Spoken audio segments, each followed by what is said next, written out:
students, what about your study? I think it is on the right track, and I suggested you that you have to maintain continuity and the concept should be clear. So keep in mind, if you have the concept clear, then there will be no problem in this subject, and this subject, you know, it is very exciting and interesting, easy also.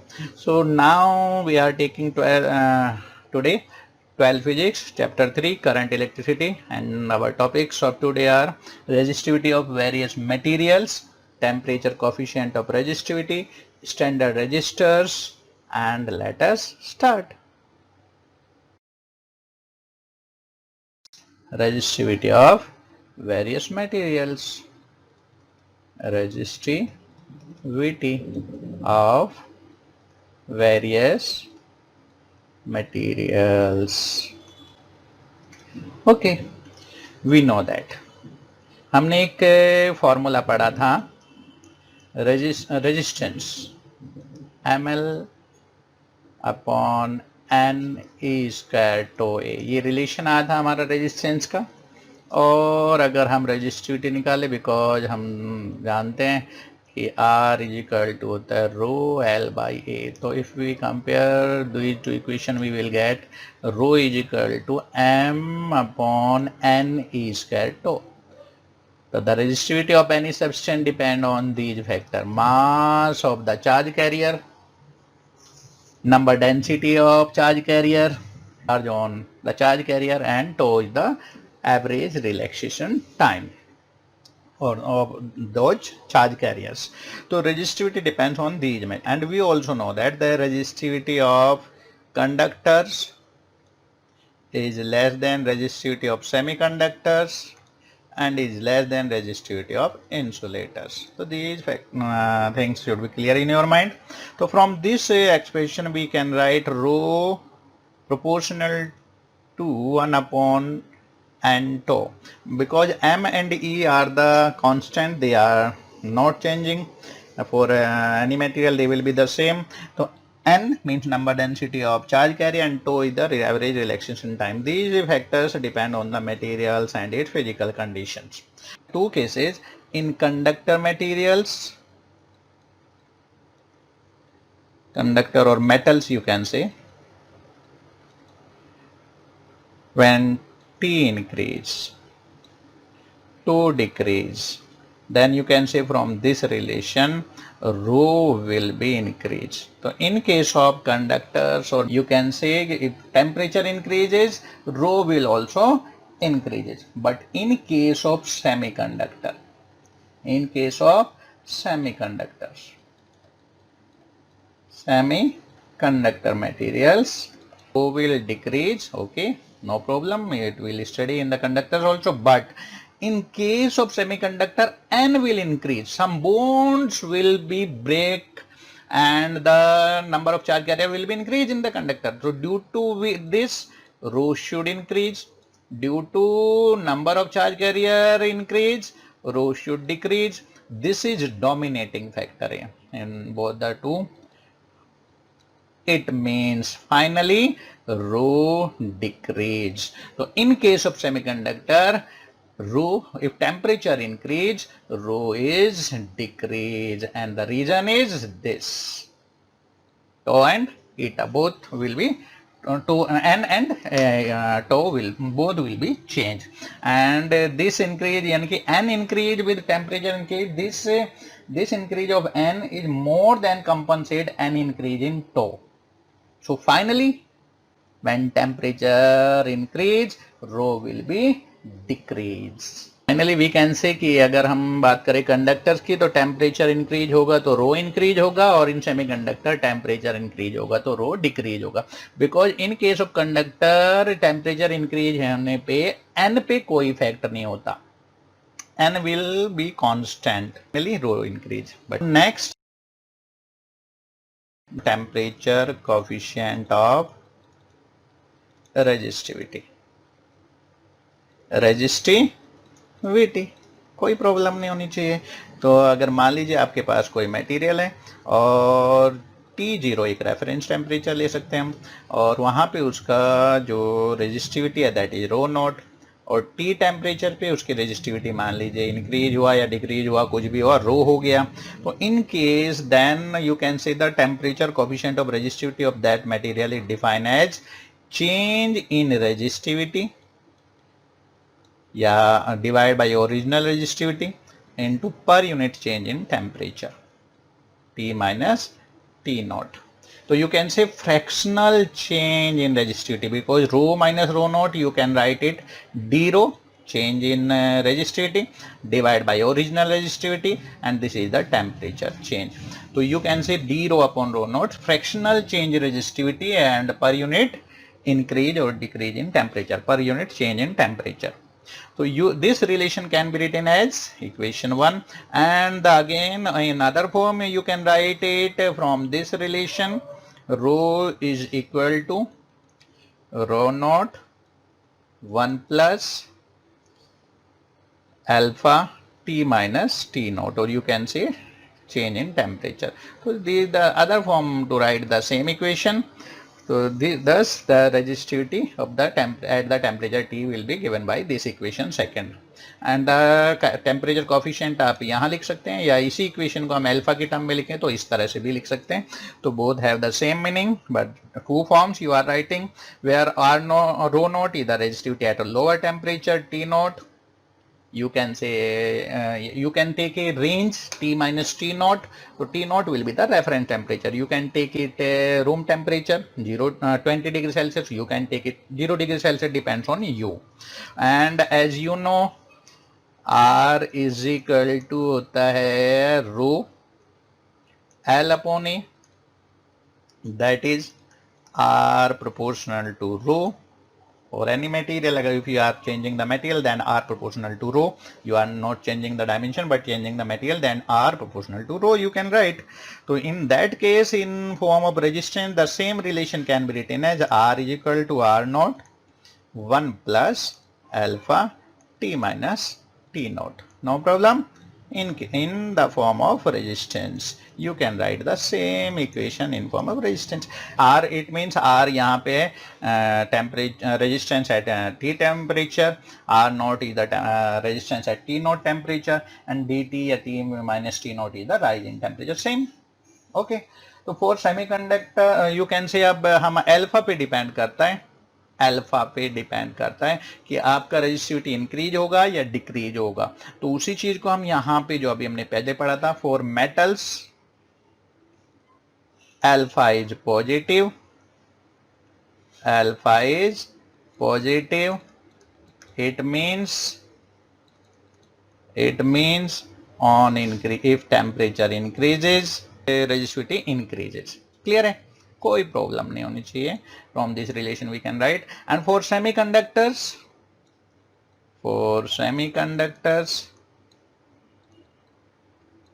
alpha is negative. It means if temperature increases, resistivity decreases. So for alloy like constantan or manganese, alpha is very small, positive but very small. It means if temperature change, alpha change, but alpha will change but with very small amount,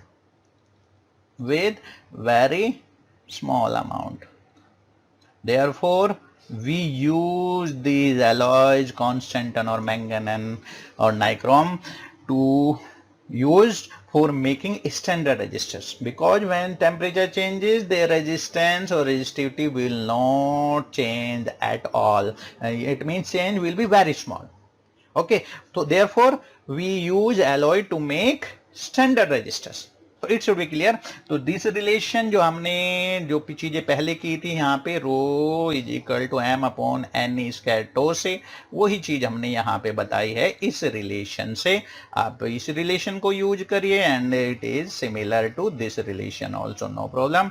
बस other form में लिखा है. तो हमने लिखा है कि for metals alpha is positive, it means temperature increase, rho increase. For semiconductors alpha is negative, it means if temperature increase, rho decrease. For alloy, alpha is very small but positive. It means when temperature increase, alpha will change with very small amount. Therefore, alloys are used for making standard resistors.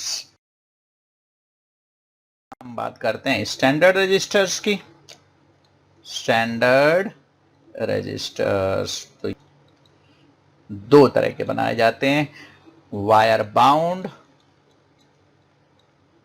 Resistors और carbon resistors. Carbon resistors तो wire bound resistance mean जो alloy wire से बनाए जाएंगे. These are made by binding the wires of an alloy, for example manganese, constant, and nichrome etc, because their resistance value would not change, or you can say would change very little with the temperature. They are reliable and stable, but large length of wire is required. तो ये थोड़े बल्कि हो जाएंगे जब हम resistance बहुत heavy लेके बनाएंगे ना, बहुत वायर से बनाएंगे एक रजिस्टर को, तो हम कहीं पे किसी चीज पे उसे रैप करना पड़ेगा, तो ये बल्कि हो जाएगा. तो carbon resistors is the you can say for modern, as जो हमारे इलेक्ट्रॉनिक सर्किट्स होते हैं उनमें हम बल्कि रेजिस्टेंस तो यूज नहीं करेंगे, तो वहां पे कार्बन रेजिस्टेंस ज्यादा इफेक्टिव होते हैं. They are made from mixtures of carbon black. तो ये बनाए जाएंगे किससे? Mixture of carbon black,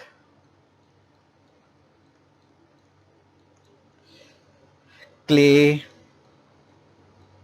and resin binder.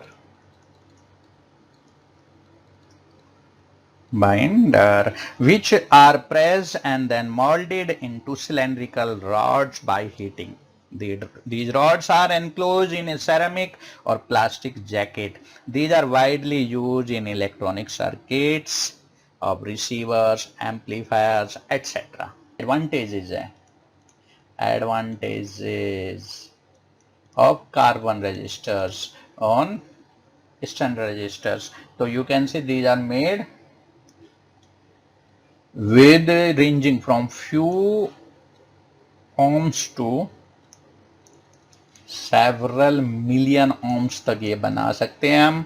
और इसका साइज रहेगा, आप मान के चलिए सेंटीमीटर, 1 सेंटीमीटर, 1.5 सेंटीमीटर, इतना ही साइज में हम इतना रेजिस्टेंस ले सकते हैं. अगर वायर से हम इतना रेजिस्टेंस लेने हैं तो ये large length of wire you have to take, and the small जो आजकल आपके इलेक्ट्रॉनिक सर्किट होते हैं उनमें वो काम नहीं करेंगे.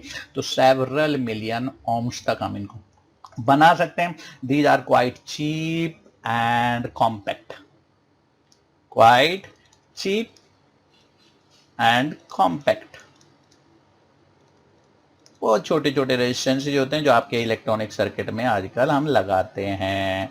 तो क्वाइट चीप, सस्ते पड़ते हैं और कॉम्पैक्ट शेप में होते हैं. तो कलर कोड ऑफ रेजिस्टर्स होते हैं. जब हम कार्बन रेजिस्टर की बात करते हैं तो उनपे रेजिस्टेंस वैल्यू लिखी नहीं होती है, उनपे कलर्ड लाइंस होती हैं. जो कार्बन आपका रजिस्टर है उसकी रेजिस्टेंस वैल्यू क्या है.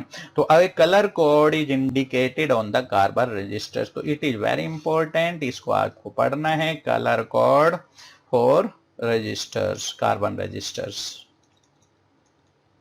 and you should know the carbon, a color code is used to indicate the resistance value of a carbon resistor. तो आपका कार्बन रेजिस्टर्स होता है इस तरह से, ये कनेक्शन होता है इसका, दो टर्मिनल, और इस पे आपकी हो गई कलर्स होते हैं यहाँ पे, और तीन कलर या तीन लाइन या 4 लाइंस होती हैं. और पहला जो कलर होता है वो क्या बताएगा, इसके कोड होते हैं सारे कलर्स के. तो वो कोड पहले हम पढ़ लेते हैं, फिर हम बात करेंगे तो ये समझ आ जाएगा कलर कौन सा है, उसका क्या कोड होगा नंबर में, और मल्टीप्लायर एंड टॉलरेंस. तो इसको समझने के लिए ब्लैक लेंगे हम पहले, कलर ब्लैक, कोड के लिए ब्राउन, फिर रेड, ऑरेंज, येलो. क्लियर है बेटा, इजी हैं चीजें, अगर आप ध्यान से करें कुछ नहीं है इनमें. ग्रीन, ब्लू, ब्लू हो गया, और आपके बाद वायलेट होगा, और इसके बाद grey, white, gold, silver and no colour, no colour, no colour. Clear है? तो ब्लैक का कोड होता है बेटा 0, ब्राउन का होता है 1, रेड का होता है 2, ऑरेंज का 3, येलो का 4, ग्रीन का 5, ब्लू का 6, वायलेट 7, ग्रे 8, वाइट 9, और जब मल्टीप्लायर की बात करते हैं तो यही जो अगर ब्लैक कलर थर्ड जो लाइन होती है वो मल्टीप्लायर की होती है, पहली दो लाइन सिग्निफिकेंट फिगर्स की होती हैं जो वैल्यूज हम लिखेंगे अभी देखेंगे, और ये 10 टू द पावर 0, यहाँ पे 10 टू द पावर 1, अगर थर्ड लाइन रेड कलर की है तो 10 to the power 2, 10 to the power 3, 10 to the power 4, 10 to the power 5, 10 to the power 6, 10 to the power 7, 10 to the power 8 and 10 to the power 9। इस तरह से होगा। और अगर आपका गोल्ड है थर्ड लाइन पे तो 10 टू द पावर इसका मल्टीप्लायर -1, और ये अगर सिल्वर है तो 10 टू द पावर -2। और इसके बाद आपका टॉलरेंस वैल्यू, अगर फोर्थ लाइन गोल्ड से है तो 5% टॉलरेंस, और अगर सिल्वर है तो 10%, और अगर नो कलर है तो 20% का टॉलरेंस वैल्यू होती है। तो डिकोड करने के लिए क्या करेंगे हम, जो फर्स्ट बैंड होता है रिवील था फर्स्ट सिग्निफिकेंट फिगर। मान लीजिए फर्स्ट कलर आपका रेड है, दूसरी कलर की जो लाइन है मान लीजिए वो वायलेट मिली है आपको, थर्ड कलर की सभी ले ली येलो कलर की है, और फोर्थ जो लाइन है मान लीजिए आपके पास अगर बनी है, फोर्थ हो भी सकती नहीं भी हो सकती, नो कलर का मतलब होगा नहीं होगी, तो यहाँ पे मान लीजिए ये बना है गोल्ड। तो आपकी पहली लाइन रेड कलर हुई, दूसरी वायलेट हुई, तीसरी येलो हुई, तो resistance value of this carbon resistance के लिए रेड कलर का कोड देखिए, रेड कलर का कोड होता है 2, तो 2 आ गया पहली सिग्निफिकेंट डिजिट, पहली कलर लाइन बताएगी। दूसरी जो कलर लाइन है मान ली वो वायलेट है, और वायलेट का कोड आपने देखा है 7 है, तो 27 सेकंड सिग्निफिकेंट डिजिट जो बनेगी वो सेकंड कलर लाइन से बनेगी। और थर्ड कलर लाइन येलो है तो फिर वो मल्टीप्लायर जाएगा 10 का, और येलो का कोड है 4, या मल्टीप्लायर में 10 की पावर 4, तो 10 टू द पावर 4 ओम, तो ये रेजिस्टेंस हो गया। और अगर फोर्थ आपकी गोल्ड कलर की लाइन है तो ±5% इसमें वेरिएशन पॉसिबल है, टॉलरेंस का मतलब ये होता है। तो ये आपकी रेजिस्टेंस हो जाएगा अगर आपको कोड मिला है। तो first band reveal the first significant figure, the second band indicate the second significant figure, the third band indicate the power of 10 which the number formed by above two significant figure must be multiplied to get the resistance value in ohms. The fourth band indicate the tolerance or possible variation in the percent of the indicated value. If fourth band is absent, it implies a tolerance of 20%. तो it is the color, these are the color code. तो you can say अगर आपको colour मिले हैं आपके register पे तो you can decode it। और क्वेश्चन उल्टा भी मिल सकता है, आपको रेजिस्टेंस मिला है तो उससे आपको कलर कोड निकालना पड़ सकता है। तो मान लीजिए यही क्वेश्चन आपको मिला कि एक पहली लाइन रेड कलर है, दूसरी वायलेट है, तीसरी येलो है, फोर्थ गोल्ड है, तो you will get this resistance. लेकिन अगर आपको यही क्वेश्चन मिले कि आपके कार्बन कोड का रेजिस्टेंस मान लीजिए 45 इंटू 10 टू द पावर ओम 3 ओम, और प्लस माइनस मान लीजिए 10% का रेजिस्टेंस आपको किसी ने बताया है, तो आप इसको देख सकते हो कि इसकी कोडिंग क्या होगी। इसका मतलब जो रजिस्टर आपको मिलेगा 4 का मतलब पहली जो कलर लाइन होगी वहां पे 4 किससे रिलेटेड है, आप कलर कोड में देखो, आप 4 है येलो, तो इसका मतलब पहली लाइन येलो होगी, दूसरी लाइन 5 है, 5 डिजिट है, तो इसका मतलब दूसरी लाइन जो होगी कलर पे उस पे कार्बन रजिस्टर पे वो ग्रीन होगी, और मल्टीप्लायर है 10 टू द पावर 3, और 3 तो ऑरेंज का कोड है, तो इसका मतलब थर्ड लाइन उस पे ऑरेंज होगी, और 10% का अगर टॉलरेंस वैल्यू है तो फोर्थ लाइन इसका मतलब सिल्वर कलर की होगी। तो इसका मतलब जो आपका कार्बन रजिस्टर होगा उस पे पहली लाइन, दूसरी लाइन, तीसरी लाइन और फोर्थ लाइन, तो पहली लाइन येलो कलर की आपकी होगी, दूसरी लाइन ग्रीन कलर से बनी होगी, तीसरी लाइन ऑरेंज कलर से बनी होगी उस पे, और फोर्थ जो लाइन है वो आपकी सिल्वर कलर की होगी। तो बस इस तरह से कोई सी भी तरीके से क्वेश्चन मिल सकता है, आपको कोड को डिकोड करना पड़ सकता है, जो लाइंस है उनके हिसाब से रेजिस्टेंस वैल्यू कितनी है, और अगर रेजिस्टेंस वैल्यू मिली होगी तो you have to find the, you can say the colours, क्या होगा उनके ऊपर, वो कलर कोड क्या होगा वो भी आप निकाल सकते हैं अगर वैल्यूज आपको मिली है। तो दोनों तरह के क्वेश्चन एग्जाम में पूछे जाते हैं, बोर्ड एग्जाम में सिंपल ये इसी तरह के क्वेश्चन। ओके, तो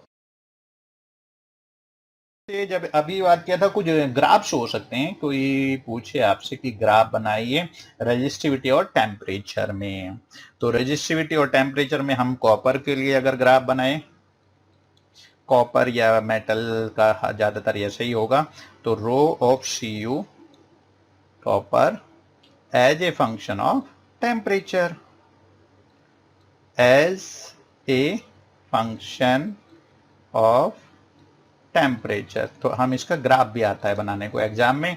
तो आप रो और टेम्परेचर में कॉपर के लिए ग्राफ बना रहे हैं, और रो, ये वैसे अगर आप कोई वैल्यू ना लिखना चाहें तो चलेगा, और अगर आप बगैर वैल्यूज के भी बना के दिखा सकते हो, आपको सिर्फ एक दिखाना होता है कि फंक्शन किस तरह से डिपेंड करता है, लेकिन अगर आप बनाना चाहें तो इसमें वैल्यूज दे भी सकते हैं। तो जैसे मान लीजिए केल्विन में अगर हम टेम्परेचर लेते हैं, ये तो 50 केल्विन, ये 100 और ये 150, और अगर आप ये वैल्यू ना लिखना चाहिए डायरेक्ट ग्राफ बना दीजिए बगैर वैल्यू के दिखाए, लेकिन अगर आप दिखाना चाहें तो दिखा सकते हैं। 0.2 इंटू 10⁻⁻8 ओम मीटर जो ब्रैकेट में लिखा है, और ये 0.4 इंटू 10⁻⁻8 ओम, तो इस तरह से -8 ओम मीटर। तो अब ग्राफ बनाएंगे कॉपर का टेम्परेचर के साथ, तो इस ये थोड़ा ग्राफ इस तरह का आएगा, यानी कि टेम्परेचर बढ़ने पे रेजिस्टिविटी बढ़ेगी मटेरियल की। क्लियर है? और अगर बात करें हम सेमीकंडक्टर की बात करते हैं, रो टेम्परेचर, और यहां जो फिगर है ये जो डायग्राम है ये है graph rho oblique T temperature for semiconductor.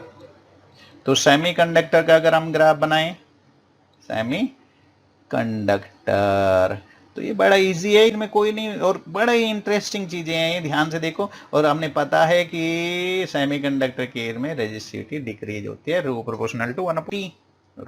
और इसका भी मुझे थोड़ा ग्राफ, ये थोड़ी लाइन टेढ़ी है, एक्स एक्सिस वाई एक्सिस, थोड़ा सा मैं सिंपल दोबारा बना देता हूँ। एक्स एक्सिस आपको तो स्केल यूज करके बनाना है, स्ट्रेट लाइन होनी चाहिए, और इधर आप टेम्परेचर दिखाओगे हॉरिजॉन्टल एक्सिस पे, इस पे रो दिखाओगे, और ये इनवर्सली रिलेशन होता है, टेम्परेचर बढ़ने पे रेजिस्टिविटी डिक्रीज होती है। और अगर हम बात करते हैं आपके एलॉय की, और उसमें भी हम रो और टेम्परेचर में अगर ग्राफ बनाए, तो ये ग्राफ हो जाएगा आपका graph row versus T for an alloy. तो उस तरह का जो ग्राफ होता है, नाइक्रोम का हम बनाते हैं, मान लीजिए नाइक्रोम, तो हमें पता है टेम्परेचर बढ़ने पे रेजिस्टिविटी में चेंज तो आएगा लेकिन कम आएगा। तो अगर मैं यहाँ पे स्केल लिखना चाहूँ, यही 10⁻⁻8 ओम मीटर, और ये हो गया 1.10, और ये 1.125,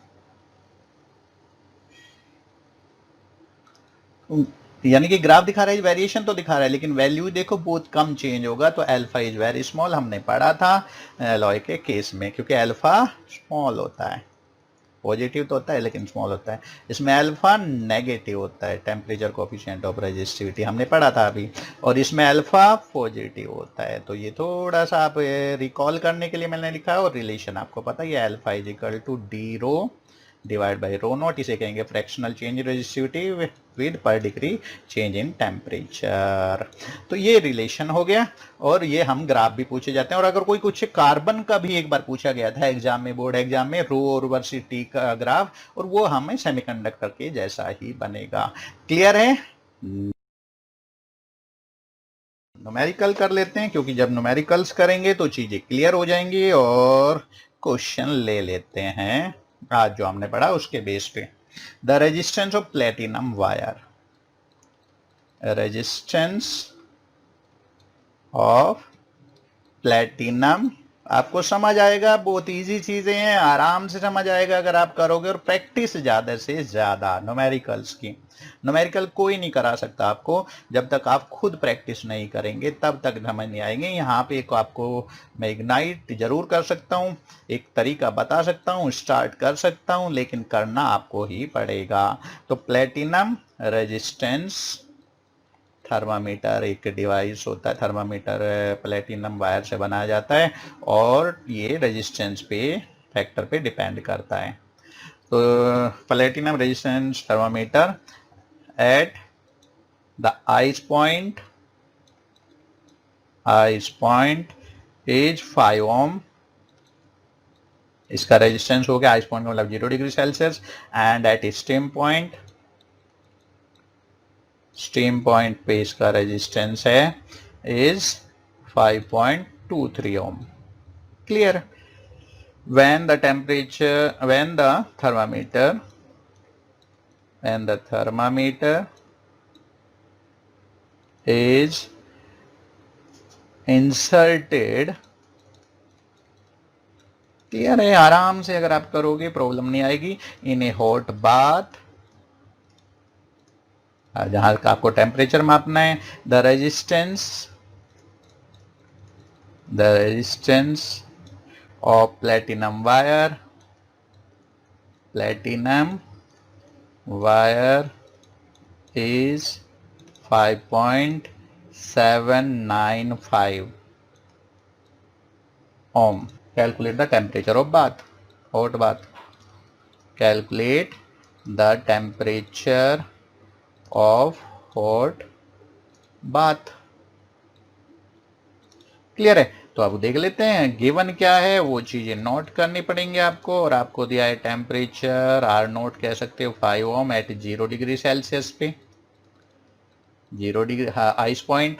और आपका रेजिस्टेंस दिया है R100 दिया है 5.23 ओम, और इसका मतलब टेम्परेचर आप ले सकते हो 100 डिग्री सेल्सियस। और आपको रेजिस्टेंस दिया है एक RT, जिसे हमें निकालना है, जिसका temperature, and that is 5.795 ohm. तो you have to find that temperature. Clear है? तो आप करते रहिए। आप व्हाट टू डू, भाई ये लिख तो दिया आपने, व्हाट टू डू, आपको T निकालना है, that is what is temperature. Clear है? तो अब आप एग्जीक्यूशन करिए, और आपको पता है, आपने फॉर्मूला पढ़ा था, और ट्राई कोशिश करते हैं। Okay, let us start. ये वैल्यूज है हमारे पास, और हमने पढ़ा था कि अल्फा इज इक्वल टू होता है चेंज इन रेजिस्टेंस। पहले हमें 100 और आर नॉट की रेंज के बीच का हम निकाल लेते हैं, और आर नॉट और into change in temperature, that is 100 minus 0। तो you can write it R100 minus R naught divide by R naught into 100, total change in temperature. और अल्फा अगर हम इस टेम्परेचर से और 0 से रेफरेंस पॉइंट तो दोनों में सेम लेंगे, तो हम लेंगे RT minus R naught divide by original distance 0 degree पे, यानी कि रेफरेंस पे, और T माइनस 0, वो टेम्परेचर आपको निकालना है। तो आपका रिलेशन ये आ जाएगा RT minus R naught and R naught into T temperature. अब आपको पता है टेम्परेचर चेंज होने पे रेजिस्टिविटी में ज़्यादा चेंज नहीं है, तो हम अल्फा को अगर कांस्टेंट लें इस रेंज में, then equation A and B से अल्फा को बराबर करेंगे। तो from these equation we you will get the relation T is equal to R T minus R naught divide by R100 minus R naught into 100, और value रख दीजिए। R T आपको given है क्वेश्चन में 5.795, आर नॉट गिवन है 5 ओम, और ये value है 5.23, और ये 5 इंटू 100 आपको ये कैलकुलेट करना है, और आपका टेम्परेचर आ जाएगा। डिग्री सेल्सियस में टेम्परेचर लिया है आपने इस क्वेश्चन में सारी वैल्यूज में, तो आप इसको सॉल्व करेंगे and you will gate 345.6 65 degree Celsius. तो ये आपका टेम्परेचर हो गया हॉट बाथ का, जिसके अंदर आपने थर्मामीटर रखा है। तो क्लियर है, अल्फा की वैल्यू निकाली, दोनों में बराबर कर दिया, क्लियर होना चाहिए। बहुत सिंपल सा क्वेश्चन 1 मार्क्स का, ये और देख लेते हैं। और मान लीजिए ये क्वेश्चन है टू मटेरियल्स, ये आपका टेस्ट है, आपसे पूछा जा रहा है, कोशिश करेंगे पहले आप आंसर बताने की, फिर हम बताएंगे। एक सिलिकॉन है, एक कॉपर है, आर कूल्ड